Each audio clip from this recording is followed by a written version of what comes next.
Learning with Missy. Easy as 1, 2, 3. I love you.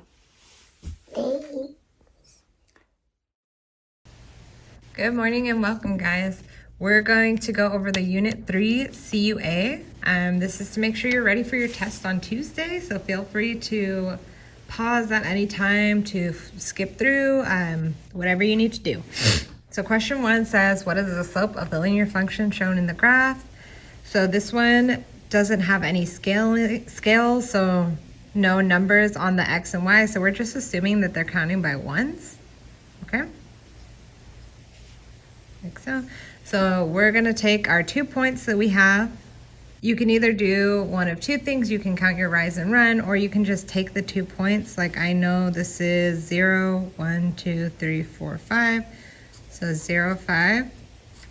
And I know this one is 0, 1, 2, 3, 4, 5, 6, 7. So 7, 0. And then I'm just gonna label x1, y1, x2, y2. Plug in what I know. So y2 minus y1 over x2 minus x1. 0 minus 5 is -5. 7 minus 0 is 7. And that's as simplified as I can get. So I'm done. Oh, wrong one.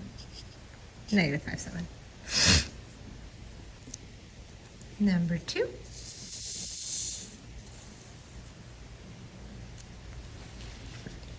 A child is making a rope out of ribbon. The elapsed time in minutes and the length in inches of the rope is shown in the table below. 0, 20, 4, 80, 8, 140, 10, 170. What information is provided by the slope of the linear equation that models this data? So 0, 4, 8, 10, 20, 80, 140, 170.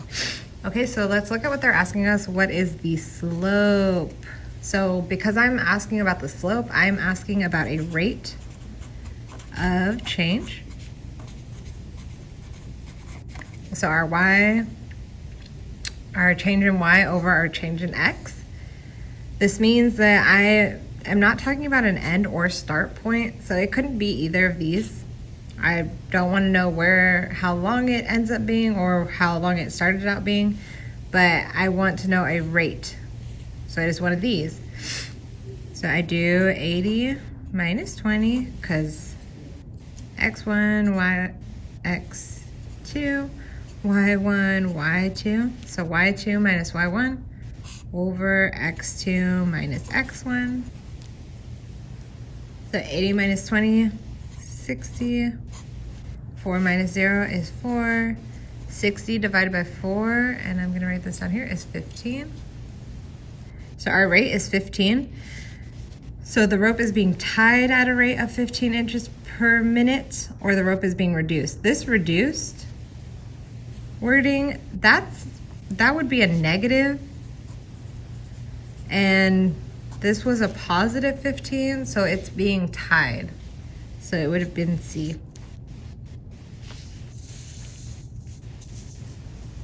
Next we have, and I'm actually gonna put the next page up as well.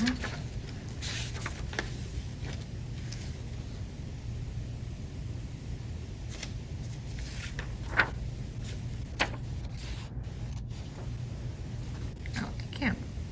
Okay. So we're just gonna look. You and some friends are going to Urban Air. They are having a special that day. $15 for admission and $1.50 for each additional hour you jump. I don't know how many hours I'm jumping.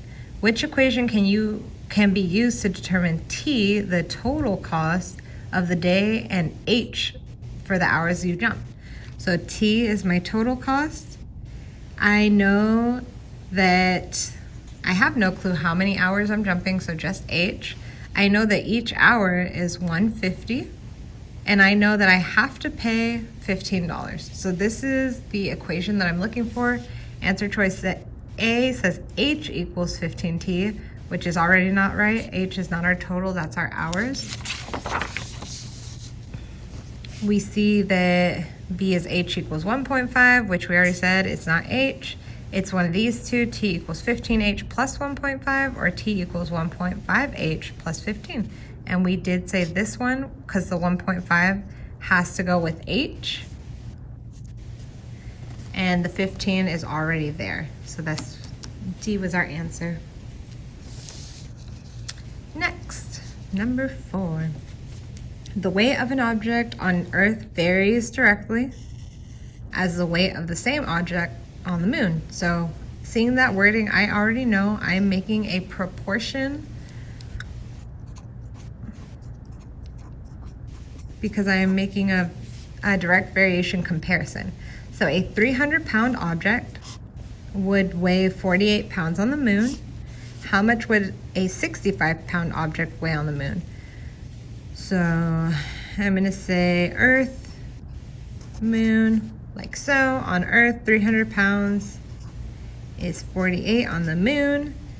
And the 65-pound, we're asking how much does it weigh on the moon. So 65 is the Earth. And X would be our unknown. So now we are going to cross multiply.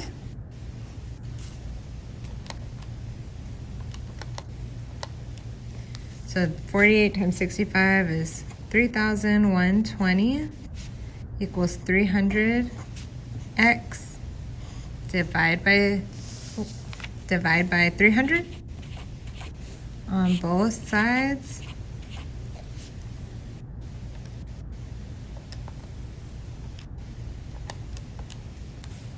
Which is 10.4 equals X. So our weight would be 10.4, which is right here. That is our answer.